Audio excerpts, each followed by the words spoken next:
தமிழகத்தில் இருந்து கர்நாடகாவுக்கு சென்று கர்நாடக திரையுலகில் சூப்பர் ஸ்டார் ஆனவர்தான் நடிகர் ராஜ்குமார். தமிழகத்தில் எப்படி ஒரு எம்ஜிஆரோ அதே போலதான் கர்நாடக மக்களுக்கு ராஜ்குமார். அவருடைய 2 மகன்களும் கர்நாடகத்தில் மிகப்பெரிய நடிகர்கள். ஒருவர் 3 ஆண்டுகளுக்கு முன்பு மாரடைப்பு ஏற்பட்டு இளம் வயதிலே மரணமடைந்த புனித் ராஜ்குமார்.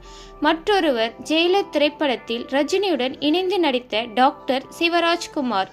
தம்பி இறந்த கடந்த 3 ஆண்டுகளாக சிவராஜ்குமார் அதிக மன உளைச்சலாக இருந்ததாகவும் தற்போது அவருக்கு புற்றுநோய் இருப்பதாகவும் சமீபத்தில் செய்திகள் வெளியாகின. சிவராஜ்குமார் தந்தை ராஜ்குமார் மறைந்தபோது சொத்துக்களை சரிபாதியாக பிரித்திருக்கிறார். அப்போது என் தந்தை சம்பாதித்த சொத்தில் இருந்து எனக்கு எந்த பங்கும் வேண்டாம், மொத்தமாக அனாதை இல்லத்திற்கு எழுதி வைத்து விடுங்கள்.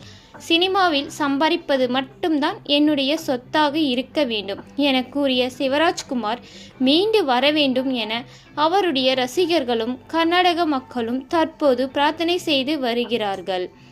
உங்களுக்கு இந்த சேனல் பிடிச்சிருந்தால் லைக் பண்ணுங்க, சப்ஸ்கிரைப்